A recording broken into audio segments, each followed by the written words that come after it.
Welcome back to What to Do When, and today we are doing something very outside the comfort zone. We're in an amazing podcast recording studio and it's very exciting, and I'm also so incredibly nervous to even be here. I'm looking at these cameras, I'm feeling overwhelmed, but I know that it's going to be awesome and amazing and is absolutely the right choice. And to give you a bit of insight as to why I decided to do this, is I watched this reel or something on Instagram a couple of weeks ago, and it has been ruminating in my head for such a long time. And it was something along the lines of, if somebody followed you around for a week, would they believe that you're going after your dreams, that you're going to achieve the dreams that you have? And did it hit me like a knife to the heart? And it's been haunting me ever since. And it's really, at first I felt a lot of shame that maybe I hadn't been doing and following up on some of the things that I really, really, really want and prioritizing some of those things. And then I started shifting out of the shame and going, okay, well, obviously that reminder came into my world for a reason, and now it's up to me to do something. This podcast is a huge dream of mine. I dream that it could be huge one day and that it could reach the ears of so many people, because I know how lovely,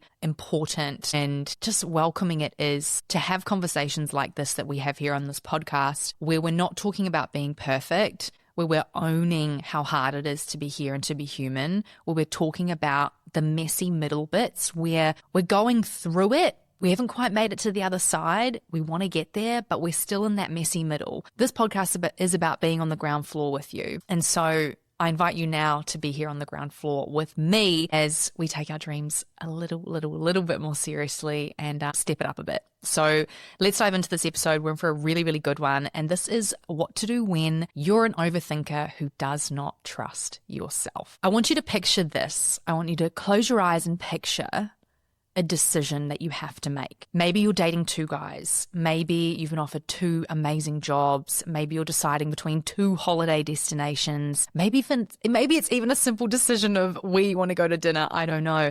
But you're getting to that point where you know that you need to make a decision. And instead of being able to walk through that decision with ease and being able to trust yourself, you're overthinking every single moment. You're stuck in indecision. You're worried about making the wrong choices. Your stomach is in freaking knots. Your throat is closing up. And this decision feels like there's a right choice and a wrong choice. And as an overthinker, if you don't trust yourself, this is probably a really common experience for you. From the biggest things like who you're going to choose as a partner, jobs, opportunities, where you want to live, and the smaller things like where you want to go to dinner.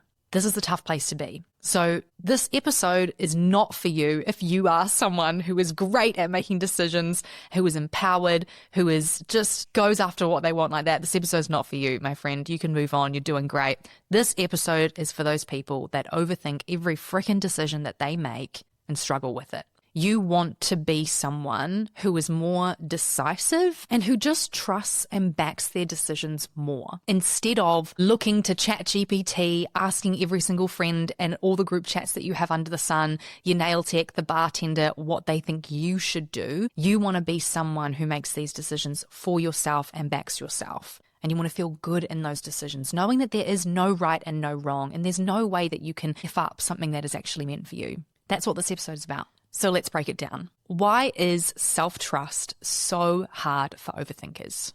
If we break this down, we're really looking at your upbringing. We're looking at those moments in your life, usually from the ages of about 0 to 14. We're looking at those prime moments where you learnt what decision-making looks like, how you make decisions, how other people make decisions, and if you're trustworthy or not. If you grew up in a household where you had perhaps an anxious parent, or maybe you had a parent themselves that was an overthinker and that struggled with decision makings. Maybe you grew up with a parent that pressured you. Maybe you grew up in an environment where you weren't given time and space to sit with what feels right for you. Or maybe you had all the decisions made for you. Maybe you felt like you never had a choice. And so when it comes down to it, being an adult and getting to that point where you realize I'm in charge of my own life and I'm the only one making the decisions here, it can feel like a lot of pressure. It can feel like you're going to get it wrong. Overthinking is a symptom of a lack of control. Overthinking is something that so many of us who struggle with anxiety, myself included, overthinking is a massive symptom of anxiety and a lack of control. The overthinking is actually about trying to regain a semblance of control whilst also stopping you from making any decisions in the first place. So I want you to think back. I want you to think back to what was it like when you were younger, right? Think about decisions for, things at school, your extracurriculars, what classes you wanted to join. Think about what were decisions like for you as a young person. In your youth, growing up, what were decisions like? How were they treated? How were they supported? Were you encouraged and given a choice in your decisions? Were you encouraged that there wasn't a right and a wrong?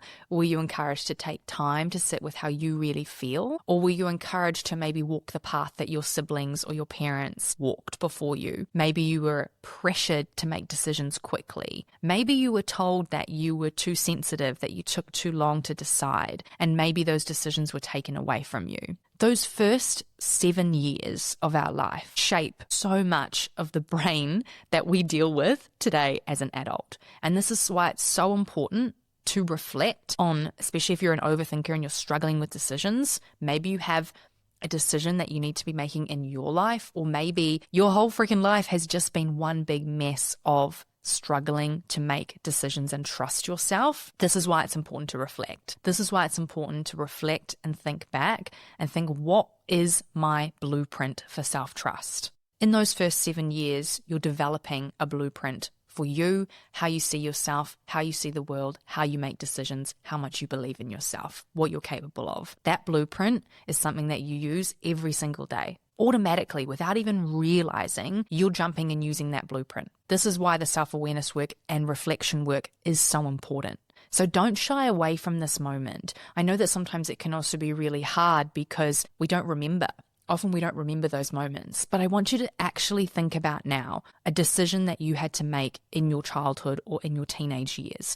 And I want you to think about what that decision-making process was like and what messages you received about making decisions and about that process. Really, really have a think about it now. And now I also invite you to think about a decision that you made in your adult life, a decision that you had to make recently. If you're an overthinker who struggles to trust themselves, think about this. Think about a decision that you made previously. And I want you to think about what that process was like. I want you to think about what was your internal narration during that process. Was it take your time, slow down, think about what's important to you? Or was it a sense of pressure, rushing, you need to get this right? This will give you, especially if you struggle to remember your experiences when you were younger, this will give you some insight as to what that blueprint you have for decision making and self-trust is like in your brain. And remember that if you're an overthinker who is struggling to trust themselves, which you are because you're here and you're listening or watching this episode, you likely have this wound of self-trust that you're carrying. And all these moments in our adult lives, so yes, our childhood experiences create that blueprint, they create that wound, but then what happens is in our adult lives, all our experiences reinforce that.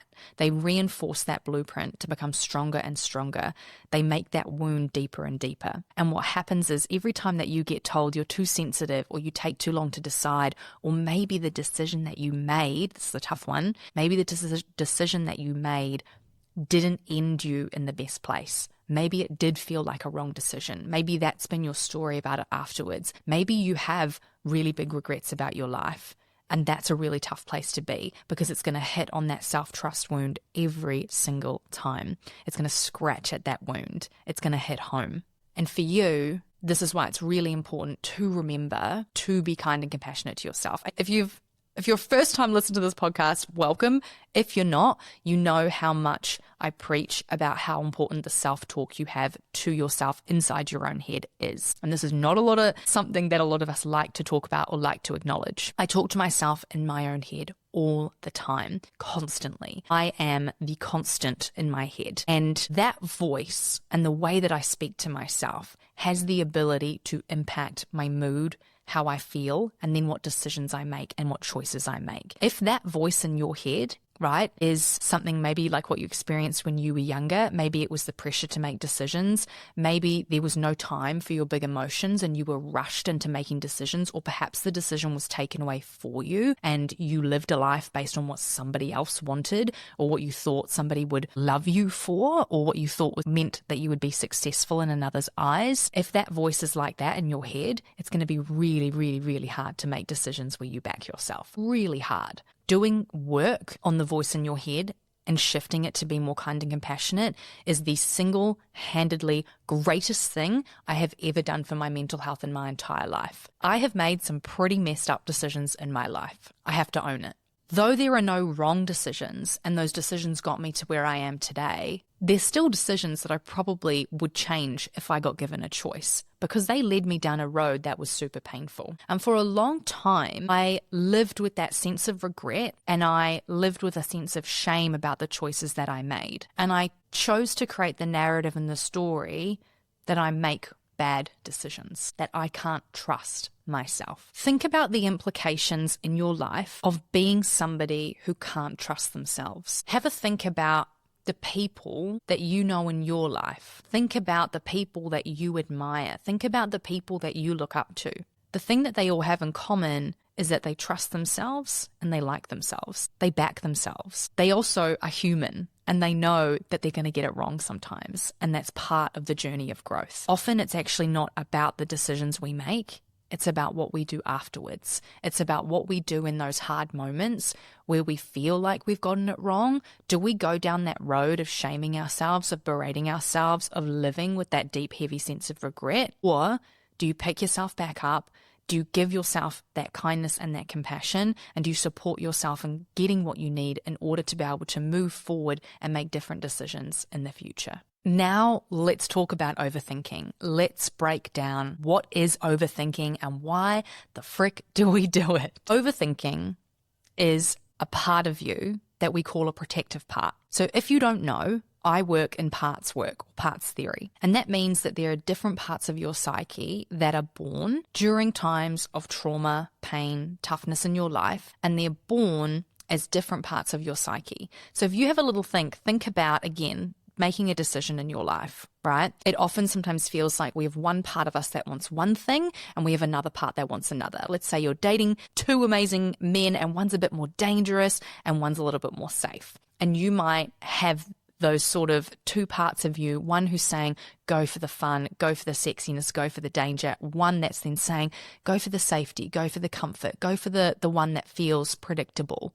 Those are two examples of two different parts of you. One category of parts that we work with a lot, and that are usually all of our coping mechanisms that we use to deal with pain or fears or trouble, we call them our protective parts. So I want you to think about these parts of you being like a security guard, this big buff security guard standing in front of a cell and protecting all the parts of you that have experienced real pain in your life. Those parts that are protected and hidden away are called your vulnerable parts. So they might be the parts of you that experience real trauma in your life. They might be parts that carry abandonment wounds, things like guilt wounds or neglect. They all live inside a cage, and you have protective parts. Again, think about big, hulky security guards standing outside, and they're the ones that hold the key to opening up those parts of you that feel more pain. They're standing in front of that. They're standing in front of this cage, and they are doing everything in their possible power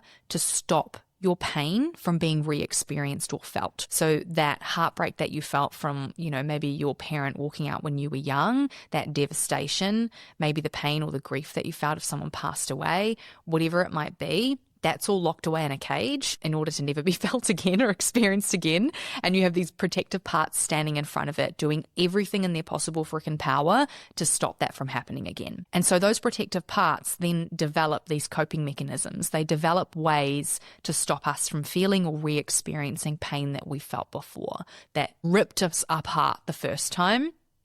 and we never want to feel it again. Overthinking is one of those protective parts. And overthinking isn't because you're weak, it's because there is this part of you that is trying to protect you from something, from pain, from your past pain that you have actually lived and you have actually experienced.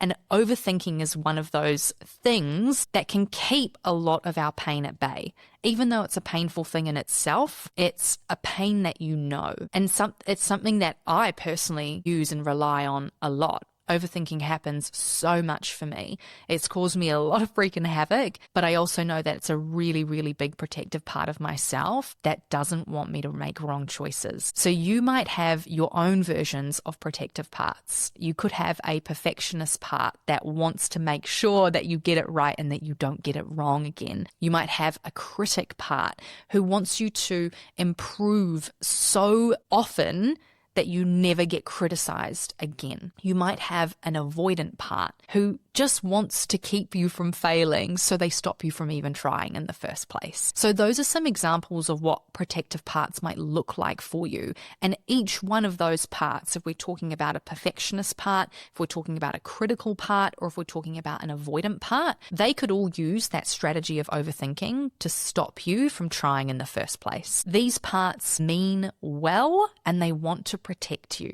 right? They want to protect you from something. Your job is to find out what that something is, to find out what experiences in your past are being constantly projected into your future. What are you actually afraid of? Are you afraid of judgment? Have you been judged in the past? Are you afraid of criticism? Are you afraid of being outcast? Are you afraid of being laughed at? Are you afraid of getting it wrong? Are you afraid of the consequences of your decisions? What are you actually afraid of? And this is something that overthinking stops us from being able to really look at. Ruminating and overthinking, you might have heard the word ruminating before, but ruminating and overthinking, which is just meaning that you're up in your own head and you're thinking through things. You might be making pro and cons lists in your head. You might be thinking about different scenarios or different paths. It gives you the illusion that you're doing something, right? The hardest thing for an overthinker who doesn't trust themselves is to actually do something. And overthinking is protective because it gives you the illusion that you're doing something. It gives your brain something to do and a problem to solve, and it gives you a little dopamine hit. It's almost like you're doing a little Sudoku puzzle in your head, and your brain is thinking, yes, we're doing things, we're problem solving, we're working it out. But that overthinking, in a sense, can be really overwhelming, and you end up doing nothing at all. So this is what overthinking is about. And if this is something that keeps coming up for you, I want to give you one of my favorite tools to use, and it's extremely basic in its sense, but I guarantee if you start doing this and if you find a way to do it in your way, you will successfully stop yourself from overthinking, bring yourself back to the present, and get yourself to engage in those important questions about decision making and trusting yourself to make decisions in your life about what's really important to you, where you want to be and where you want to go. This is what I call a sense reset. When we're overthinking, we're going into a part of our brain that is actually in the past, and it's switching off your access to the present moment. A sense reset can be super helpful for your nervous system because instead of going into that sense of danger or fight or flight and thinking you've got to solve this massive crazy problem inside your head, when you do the sense reset activity, you'll bring yourself back to the present, you'll calm your nervous system down, you'll be able to engage in what's right here in front of you instead of getting stuck in your own head in fantasy land where it feels like you're doing something, but if we're honest, you're not actually doing anything at all, right? So a sense reset is about your senses. It is as simple as changing your environment, changing your temperature, changing what you're doing. My favorite version of this at the moment, I have been dating and I am someone who has an anxious attachment style. And in this dating process, boy, has my anxious attachment style been freaking triggered over and over and over again, waiting for people to text back, waiting to know what they say, letting people down gently, getting just all these sorts of things that have just been so honestly so difficult and so frustrating for my poor little anxious parts. And so I've been doing the sense reset constantly. Sense reset for me looks like, if I can, vigorously shaking my body. So for me, I will literally start, when I feel that overthinking starting to jump in, and I start to feel, overthinking comes with anxiety. For me, it might be for you too. I literally will jump up, and even if the only thing I can shake is my hands, I'll shake my hands out. I'll jump up and I'll move around. The other ways you can do the sense reset in ways that maybe don't look as wild as that is going and washing your hands under really cold or really warm water, changing that temperature, or even just going outside and freaking getting some fresh air. Change something to your senses, okay? That's what the sense reset is about. Anything that shifts your sensory experience, okay? It is the way that we can engage back in presence instead of getting stuck in your head. It's a way to bring you back into your body. And then you can sit with yourself and ask yourself those important questions. What's important to me? Instead of running to ChatGPT to ask them to make the decision for you, instead of running to your group chat, instead of running to your friends, instead of maybe running to your therapist, which is healthy, but they shouldn't be making decisions for you, you can come back, you can sit with that discomfort, and you can ask yourself, what's important to me? What is important to me? What do I feel? Where do I want to go? Building that capacity to sit with the discomfort of not knowing, right? If you're an overthinker who struggles to trust yourself, again, hopefully you are. That's the only reason why you should be here listening to this. You're likely someone who maybe doesn't even know what they want, who maybe has never even asked themselves what they want.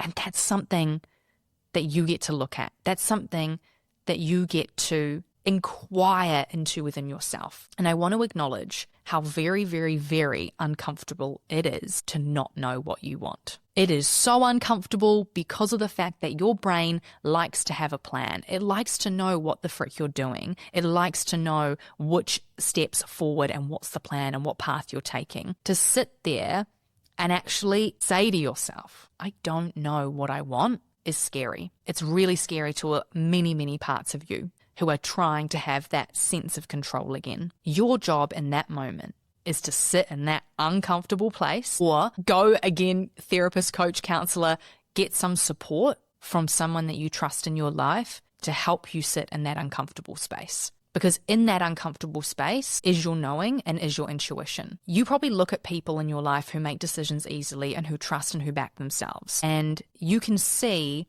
that they are clearly connected to some level of gut knowing or intuition or whatever word you want to use. They're connected to that within themselves. They know and have access to something that you don't. And no matter why that has happened, no matter what experiences in their upbringing versus your upbringing that has led them to be that way and led you to not be that way, it doesn't mean that something's wrong with you, and it doesn't mean that something's right with them. What it does mean, though, is that you have a little bit of work to do on connecting with yourself in that moment, on unearthing your intuition, your sense of self, and what's really important to you. I am so grateful for all of the moments in which I have had no idea what the fuck I wanted, or what the fuck I thought I was doing, or what decision I was going to make. When I sat in those moments of indecision, when I sat in the moment of not knowing if I wanted to break up with this partner or stay with them, when I sat in the moments of not knowing whether I wanted to go and find my biological father or whether I didn't, sitting in those moments when I thought about quitting my job and doing starting study, doing all those different things, moving country, moving here to Australia, when I think about those moments where I felt so lost and so uncomfortable, they're some of the greatest, most incredible experiences and moments of my life that led me to grow and led me to change in a really, really positive way. They led me to realize that it's okay to not know what I'm doing, but it's also okay to take time and sit with what decisions feel right for me. I'm also now extremely grateful to have friends and family around me who now, instead of telling me what to do, will encourage me to explore what's within myself. This is why I love coaching and counseling as a modality within itself, because the decisions aren't about what somebody else thinks. Those sessions and those processes and all the ways that I work with my clients is about uncovering what they want and what's best for them, what's best for you. and sitting with them in that uncomfortable moment where you could start overthinking everything. You could go into panic or freeze or overwhelm. But instead, when you have that support, you can sit there in that moment and you can dig in. You can dig your heels in and you can ask some tough questions. And those moments are everything. Those moments will lead you to what is most important in your life. And as an overthinker who struggles with self-trust, you deserve to feel content and happy with your life and your decisions. Doing this within yourself can be really hard. And so I have created something for you that I'm hoping will really, really help if you are not in a place where you don't have people in your life to do this with you, or you're not in a place where you can work with a coach, a counselor, a therapist, or someone as a professional service. I've created what I call a parts mapping exercise for you. And this is a free downloadable 10 to 15 minute exercise that you can use to be able to sit in that moment of discomfort, to stop yourself outsourcing your decisions and to come back to you. Why I love parts work and why I use parts work with every single client is because I work with overthinkers. I work with anxious overthinkers every single day. And something that we all have in common is we have so many freaking different parts of ourselves that all want to go a different way or move in a different direction. And that internal conflict of one part of me wants to do this, one part of me wants to do this, one part of me is saying I want to do this. That conflict is so frustrating inside your own head. This parts mapping exercise, and why I love parts work, teaches you how to break that down. It gives you a process to be able to listen to and acknowledge all your parts and come back to harmony and come back to what's important to you to get back in touch with that. So that is a free download. I will put this in the show notes. Download it, listen to it, do the exercise, see if it helps. You really can't go wrong. Learning to trust yourself and becoming somebody who doesn't overthink as much and who trusts and backs themselves more, this isn't something that's going to happen overnight. And I want you to get the idea out of your head that being an overthinker is wrong. I am a living, breathing overthinker, going after my dreams, making awesome decisions that I'm proud of in my life, and being vulnerable in the process. I overthink things every single freaking day. But I constantly use all the tools that I teach and all of the supports that I can to be able to work through this. There is another way, and it's called sitting with yourself in discomfort. And this is why I created the program Heal. This is something in this moment that I'm actually struggling to pitch and to sell to you. I struggle and overthink selling my programs, my coaching, my courses. Sometimes it feels really hard, especially because I know how difficult and vulnerable it is to be stuck in that messy middle place where you don't know what you're doing, where you feel lost, where you feel confused. But I'm pushing past that right now. You might see it on my face right now. I'm pushing past that right now because I do want to share with you if this feels right for you. If you've maybe been listening to the podcast for a while, if you've been thinking about getting some support to work through the messy middle, to be able to learn these tools and these skills so that you can walk out into your life and do this for the rest of your life. If you know that now is the time, this is exactly why I created the program Heal. It is for those anxious overthinkers who want the support, not to have somebody tell them this is what you need to do and here's how you can get it right, but to actually learn how to do this yourself. And this is why I love coaching so much. This program is about the messy middle. This program is about learning to love yourself for who you are and learning to love yourself for being human. It's about learning to be with you and to show up as more of your authentic self in the world, more of the real you. It's about hiding less and living more. It's about taking more chances. It's about living and creating a life that you're proud of. And there's so much that goes into that. There's so much unpacking of your past, of the blueprints that have been created inside your brain for how you deal with the world and how you walk in the world. There's so much of that stuff to unpack, and there's also so much of it to learn to rewrite for you. If you're thinking about this, please head to the link in the show notes. You'll be able to learn more about Heal, and you'll also be able to book in a free connection call with me where we can talk one-on-one and we can see if this program is the right fit for you and where you want to be, or if there's something I would recommend for you that would suit you more. So I'm going to leave it there, and I really, really hope that you enjoyed today's episode and that you've had a few little nuggets to think about and a few things to try, particularly that parts mapping exercise, especially if there's a decision weighing heavily on you now, or if you find that your overthinking is just getting out of control. Please try that exercise. Please try the sense reset and share this episode with anyone that you think is going to get value from listening to it. Thank you so much, and I'll see you next week.